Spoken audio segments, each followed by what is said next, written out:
Cube Radio.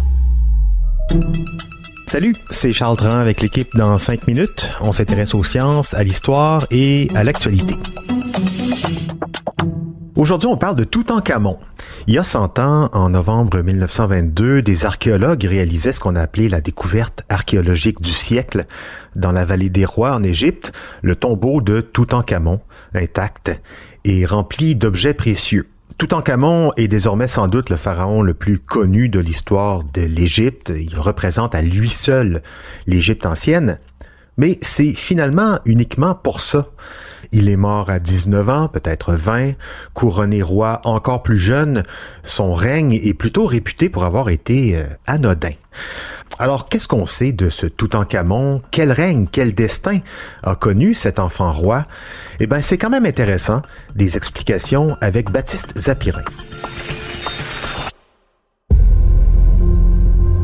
Toutankhamon, nom glorieux parmi la 18e dynastie des pharaons d'Égypte, à une période considérée comme l'apogée de la civilisation égyptienne, il y a 3500 ans, la découverte de son tombeau à Toutankhamon a fait passer son nom à la postérité. Mais la vie de ce pharaon n'a pas été si glorieuse. Elle a plutôt été courte et bien difficile. Toutankhamon est né vers 1345 avant Jésus-Christ. Fils du pharaon Akhénaton, mais sa mère n'était pas la reine Néfertiti, épouse d'Akhénaton.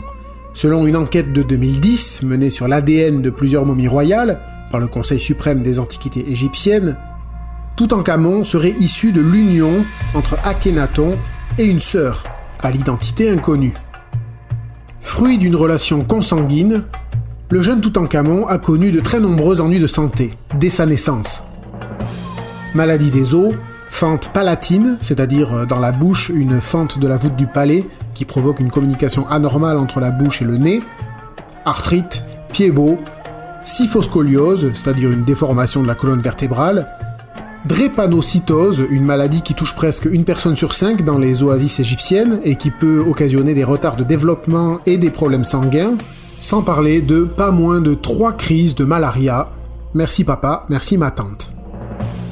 Pas simple de monter sur le trône dans ces conditions, encore moins à l'âge de 9 ans, et pour ne rien arranger, son père Akhénaton lui lègue sur les bras une Égypte déchirée. Akhénaton a voulu en effet remplacer le culte des anciennes divinités, donc Amon, Ra, Osiris, Isis. Il a voulu remplacer ça par le culte d'un dieu unique, Aton, dieu du soleil. Et c'est le bordel, si vous m'excusez l'expression. Le peuple égyptien n'adhère pas vraiment au nouveau dieu unique. Les prêtres des anciens dieux, qui ont le bras long, résistent et sont persécutés. Donc là aussi, merci du cadeau, papa. Toutankhamon a le mérite de rendre l'Égypte plus stable en rétablissant le culte des dieux anciens. Le jeune pharaon se fait d'ailleurs renommer Toutankhamon. Oui, parce que son père l'avait nommé au départ Toutankhaton, en hommage au dieu unique Aton. Alors que Toutankhamon, c'est pour honorer Amon, considéré comme le roi parmi des dieux anciens. Il ramène aussi le siège du pouvoir dans la ville de Thèbes, l'ancienne capitale historique, plutôt que la ville d'Akhénaton, même nom que le pharaon. Alors, rétablir un culte religieux ancestral et la paix intérieure, c'est déjà pas si mal.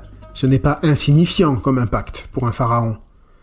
Oui, sauf que, vu son âge, ce n'est probablement pas lui qui régnait de facto. On pense plutôt à ses puissants et influents conseillers, Haïi et Horemheb, qui exerçaient déjà sous Akhénaton, et seront d'ailleurs les 2 pharaons qui succéderont à Toutankhamon.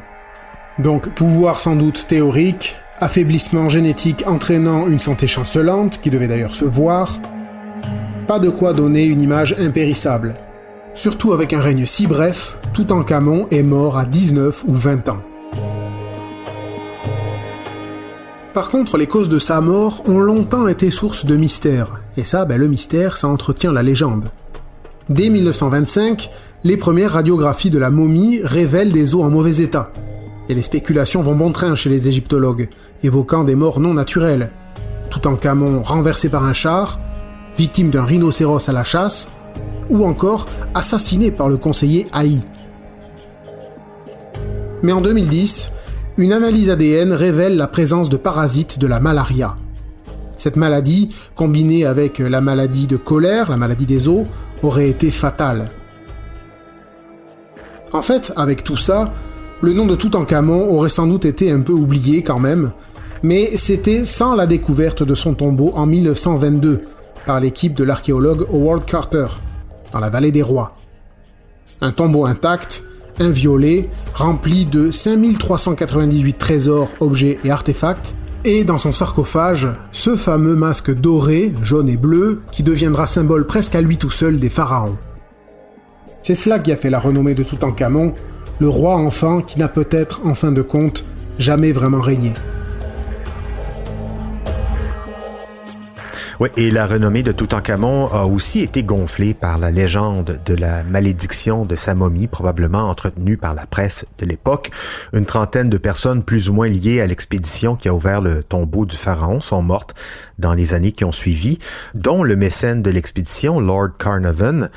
Alors évidemment, en réalité, c'est la maladie qui était à l'œuvre. Carnarvon, par exemple, est mort d'une piqûre d'insectes infectés qui ont eu raison de lui, et tous avaient une moyenne d'âge de 52 ans, l'espérance de vie habituelle à l'époque. Mais une bonne malédiction en votre nom, rien de mieux pour faire de vous une vedette passée à l'histoire Toutankhamon. Merci, Baptiste Zapirin, c'était en 5 minutes.